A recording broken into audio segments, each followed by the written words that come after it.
Hello, my name is Dragon Krusk, and welcome to the Backlog Journal. We're going to talk about Echoes of Aincrad today, specifically the demo section. I'm just going to talk about my experiences with it and how I feel, what I like, what I don't like, and, at the end of the first week of the game being out, I will do another one, and then the second week, up until I finish it, and potentially even if I decide to do trophy hunting for this game, I might talk about some of those. But let's just go ahead and get started. So I'm playing on PS5, so I'm not really going to talk about performance, compared to like PC, like what's better, what's not. It's not going to get into that. However, the performance has been pretty good so far. I haven't seen really any lag. I've heard some people have, but I haven't noticed anything. And I've been playing on quality mode. If performance changes, I'll mention it. But honestly, there's not too much to talk about with the demo. The demo, story-wise, is the beta test section of the story pre-SAO releasing. Right now, it is just a normal game. If you die, you seemingly lose something. I don't know. The story kind of makes it very ambiguous on what happens, but they're really dramatic about what happens if you die. They're like, I don't want to die, blah blah blah, and it's like not really losing anything. So I don't fully get it, but I don't think it's too important. I just wish they would expound it on it. My I'll follow this up with some stuff that I like. But right off the bat, the the one thing I don't like about this section, this early section, there is no character creator. You do not get to choose who you play as. You are just given the default male model. And while I don't 100% have an issue with there being no character creator, because seemingly the rest of the game will probably do what SAO proper does, and will go like, "Hey, we've gathered everyone in the plaza. The big man in the red coat shows up and says, if you die in the game, you die in real life. Now, don't suck ass and go, go do the thing. But first, here's your mirror, and then we use the mirror, and then we get the character creator. That's what I assume is going to happen in some way, shape, or form. But I would have really appreciated being able to go in and saying, "Hey, do you want to play a guy or a girl?" And then just give us. You'll unlock the full character customizer later. Uh, that would have been something I really would have liked. Other people with the demo mentioned the same thing. I saw a bunch of people talking about it. But after that, I don't really have too many issues with this game so far. There's a lot of stuff I like, so we'll compliment sandwich this a little bit. We'll go from negative and then the positive. Can you tell this isn't scripted?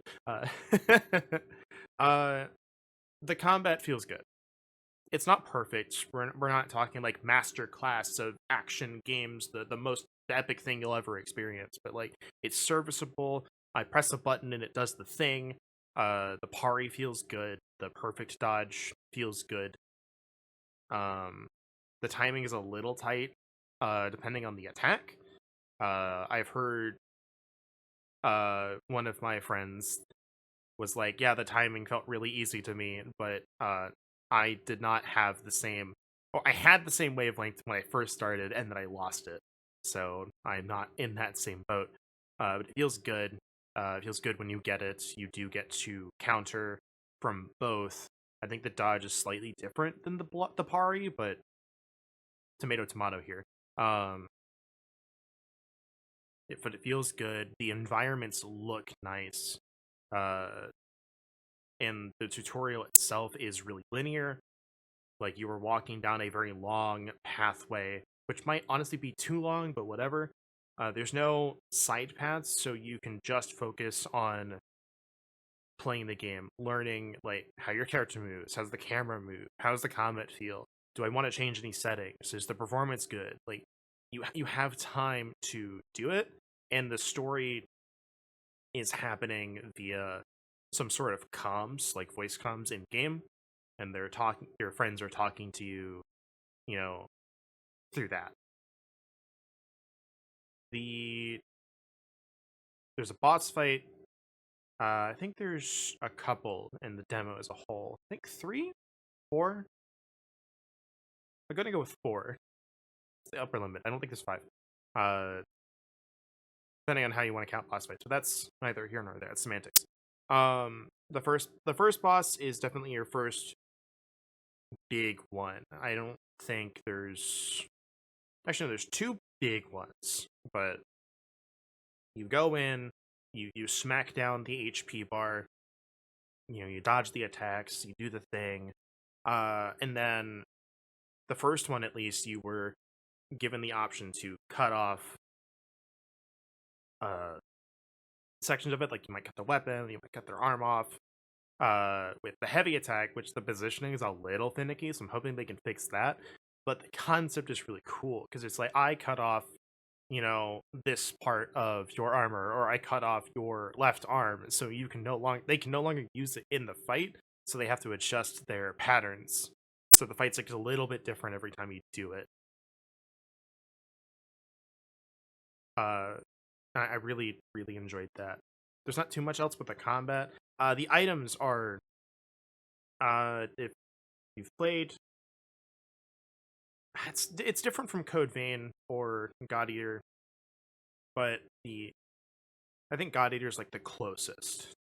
But instead of having a whole bar of items that I can select through, or Monster Hunter's more popular, I guess I could go with that. There's no radial menu in this game, but that little bar of items, like imagine instead of that, you have an item on the left D-pad, up on the D-pad, and right on the D-pad. Don't think down is one, but you can set items on those, and then you can hold any one of those buttons and like access that little bar, and you can change what that's shortcutted to. There's a bunch of different healing items. There's the SP restoring items, which you use for sword skills. There's like the rocks you can throw. There's status items, or status cleansing items. There's status giving items, like you can throw stuff and potentially burn or paralyze, or more stuff that I'm not remembering. You can throw little bomb rocks, and then outside of combat, you have like flame rocks, which you can, I think, are also combat items, but you can like burn leaf walls and stuff to open up paths. Same with like the bomb stones. You can do that. I think there's a secondary item for the bomb, which is like you sit down a mine, and if an enemy walks over it, they'll blow up and take damage. But you can also use those to blow up the walls. I think there's a secondary item for fire as well.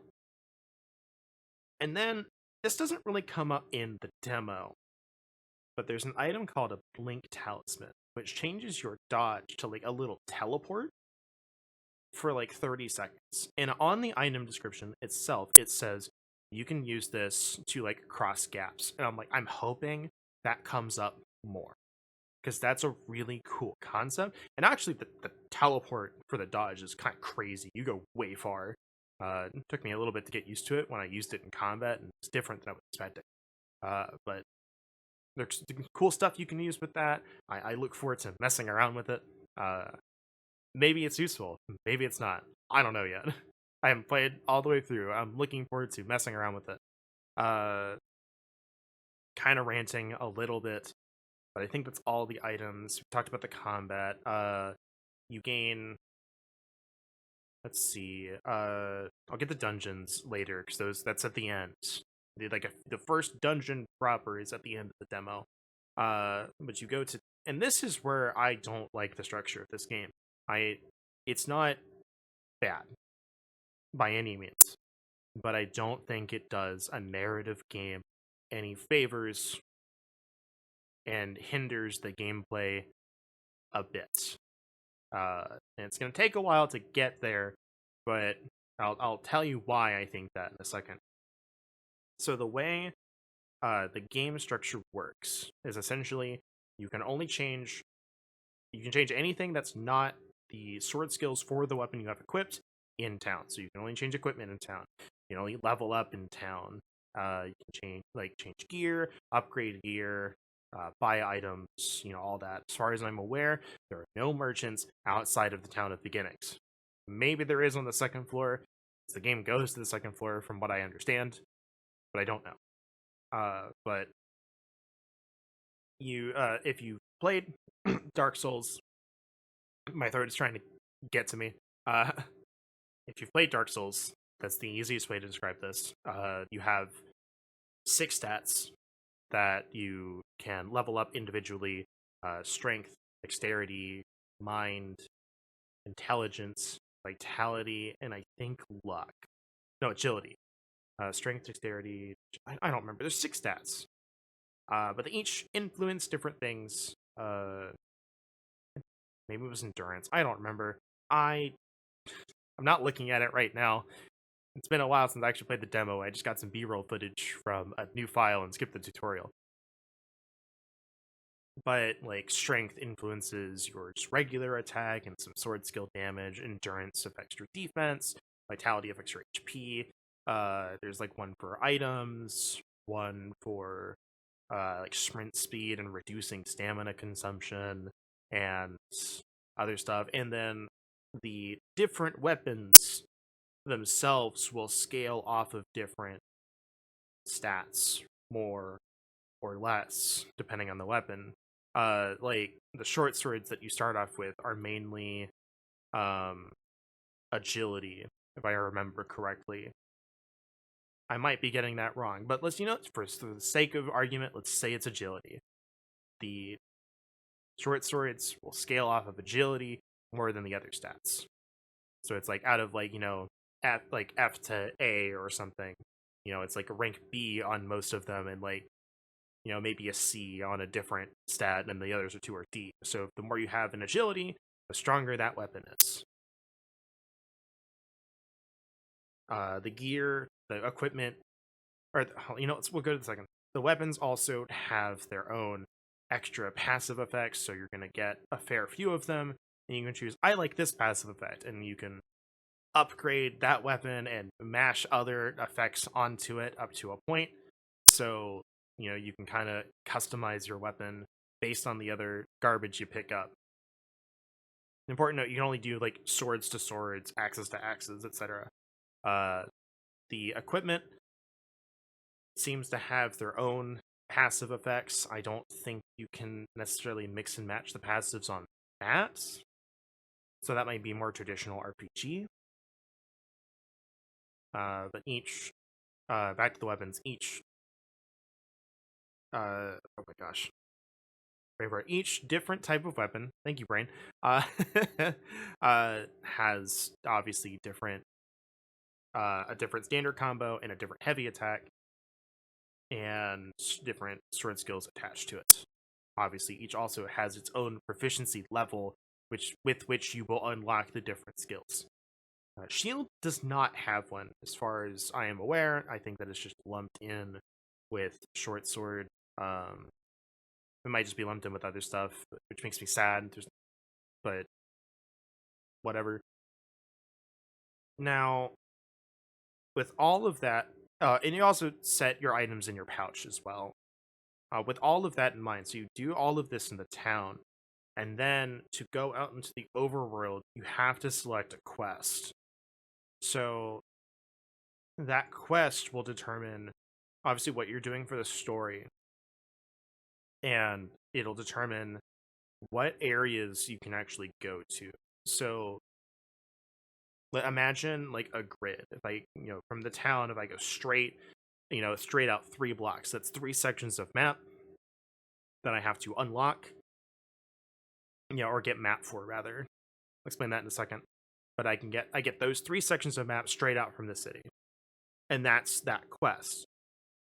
If I want, there's imagine 1, 2, 3, and then next to 1 you have 4 on the left side and 5 on the right. That quest will not let me go to 4 or 5. It'll teleport me back to 1 if I try to go there. So it's free explorations in 1, 2, and 3, but if you try to go outside those squares, it won't let you. Then you finish the quest, and then you get all the rewards. You get bonus XP, you'll be able to look at all the stuff you picked up, and then you'll go back to town and get the next quest, and just do it all again. And I'm not a big fan of that. I see it holding the narrative back a bit, because you can't change like all that stuff I said. Outside of sword skills, you cannot change what you have equipped during that quest. You have to go back to town and then change all of it and then come back. You can do it in the middle of a quest, but it's kind of a pain to have to do it. If I could change equipment in safe areas, then it would be good. But with that out of the way, I'm hoping my ADHD rambling is making sense. But with all of that out of the way, I will talk about how the quests, the open map works. So let's keep the same analogy here: 1, 2, and 3 in a straight line, because that's basically how the first quest works. Obviously, the map is not straight squares, but it works for the analogy. So it starts you off in square one, and you can see like the outline of the map of squares 1, 2, and 3, but you can't see anything in it. You can't see any topography. You don't see the treasure chests. You don't see anything. And they go, all right, to get the map, you have to find the safe area and use it to unlock the map. And you can see in the distance, sometimes it's not really clear. That's a negative point on this game. I'm hoping they make it clearer. There's a trail of blue light from the safe area. And that's how you tell basically in a vague area of where it is. But because you don't have the map and the topography, you have to figure out how to get there. Which I'm okay with. So once you get there, you rest at the safe area. From the safe area, you can either rest, which respawns all the monsters you've killed, but restores your HP and SP and saves your game. Or you can teleport back to town. Now, to activate the save point, you have to do one or the other. You can't just... It's not like Dark Souls or Code Vein, where I can just loop the checkpoint, unlock it as the checkpoint and the respawn point, but keep going and not actually respawn anything. Which I also wish I could do, but it's not a huge deal. But you keep doing that, you'll eventually unlock each area, or each section of map. When you unlock the section of map, it also shows you the location of treasure chests, which for some people I can understand would be disappointing that you want to explore. But there's good news. Both in the town and in the overworld, there's little, I don't remember what they call them, investigative points, which if you find them and interact with the little pop-up they give you, gives you interesting lore about that section or area in relation to the world. And if you get a bunch of them, you can get like rewards. I don't know what these rewards are yet. I haven't gotten a bunch, but I like the system and I like the lore, and it gives you something to find. Those don't show up on the map, so you have to look for those with your eyes. I don't think there's anything else. Another small negative, and I wish I could turn it off, but it's not a deal breaker. When you get to a safe area and interact with it, there's a little blue light around it kind of showing like, here's the borders of the safe area. If you go beyond this, you can be attacked. You cannot be attacked in the safe area. But from that blue line, there's a different blue line that'll like follow a path. And that's showing like, here's where you need to go to keep going. And I'm like, I wish I could turn that off and just fully explore. But that's whatever, right? That's I don't really care. But you do that, and obviously there's objectives for the quest that are different per quest. I'm not even going to talk about that. I assume we have all played an RPG of some form or another. You understand how quest objectives work. You get told to do the thing, you do the thing, you get the next objective, you keep going until you have completed the quest or story. details vary per game, but uh, so I want to say one thing about the combat because I have not touched on it yet. Two things. There's a positive and a negative. One, the enemies scale to your level up to a point. So what I believe this means, without any actual knowledge, is like the boars in the first area start at 1. When I level up to 2, they will also level up to 2 and 3 and so forth. But like, let's say I hit level 10, right? Let's say that's the cap. If I level up to 11, they may not level up to 11. I guess 10 might be the area cap. I don't know how granular that goes, but I like that as a system because it levels you up. It keeps you from getting trash XP while you're still exploring a zone doing, but later on will push you to go, yeah, you should be going further. You should be going further. Here's the bad news. Here's not the bad news, but here's a point I don't like.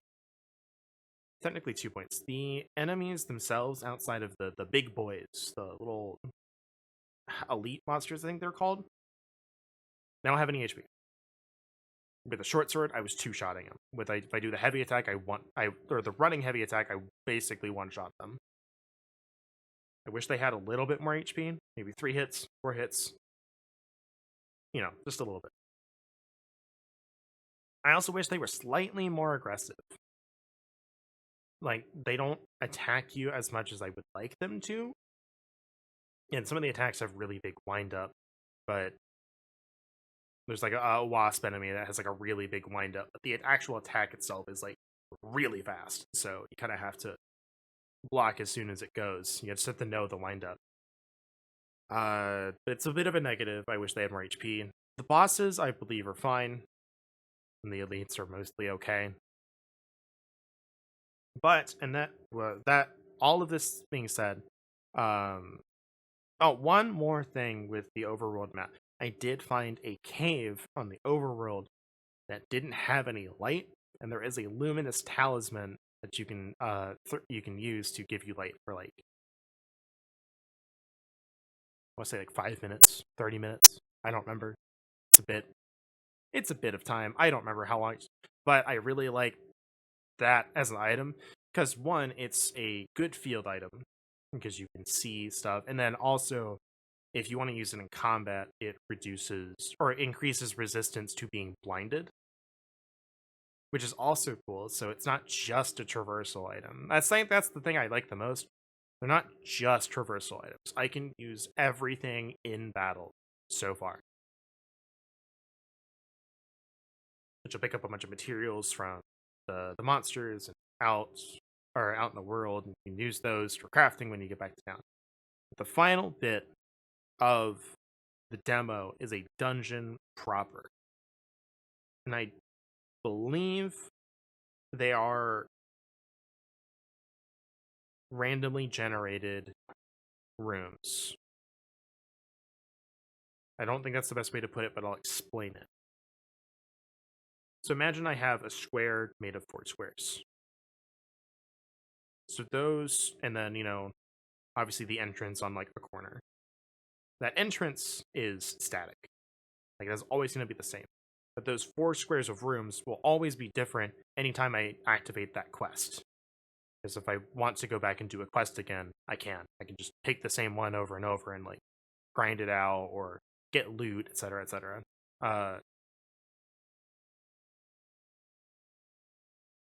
So those will be like randomly picked rooms that have their own stuff. There's only so many rooms they can pick from. So it's not like a fully randomized dungeon, but then again, what is? I think most of the randomly generated rooms in games for dungeons, I think, follow the same thing. Some more, some less.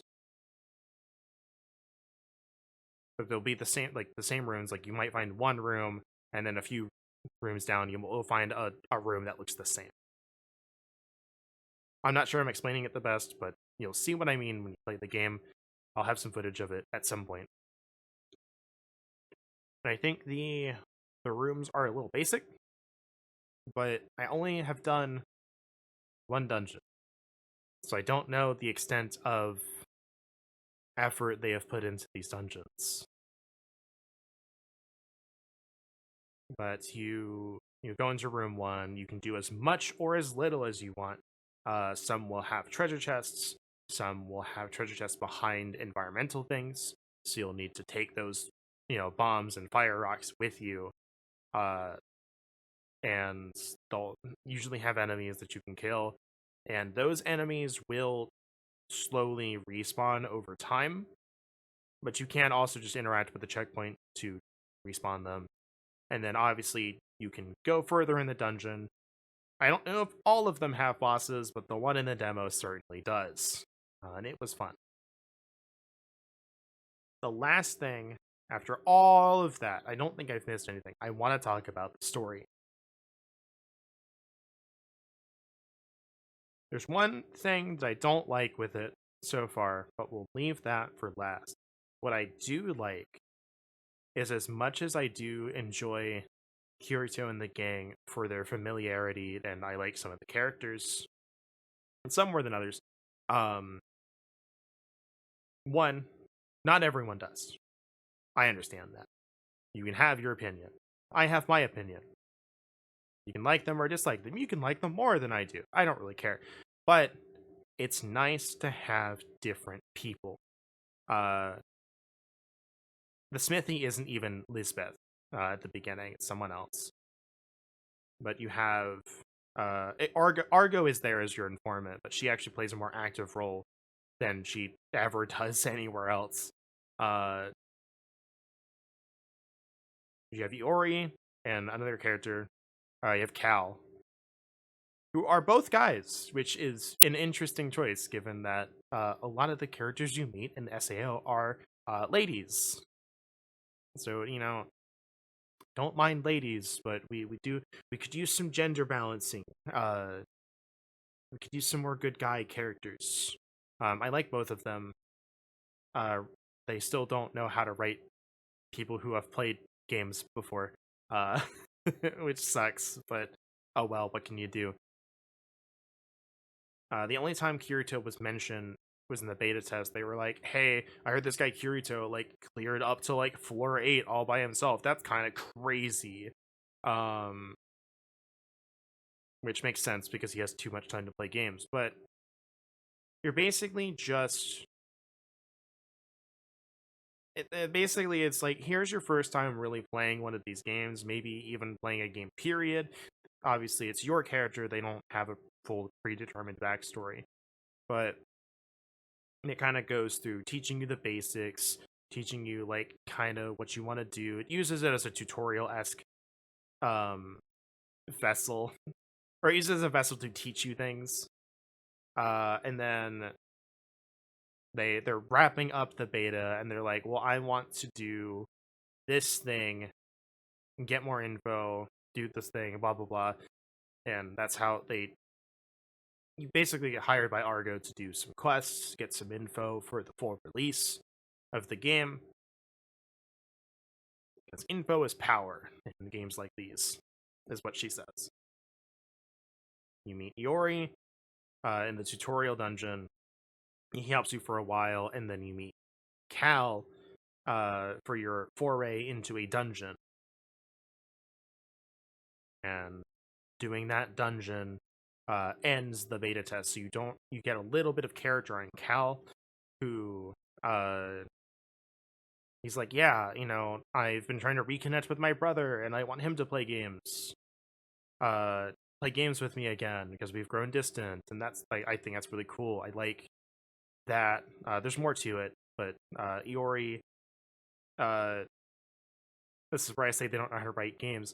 Or characters who play games. He's not very good at games, but he says in his own words, he's really sweaty about it. So he goes a little harder and more intense than some people, so it pushes people away.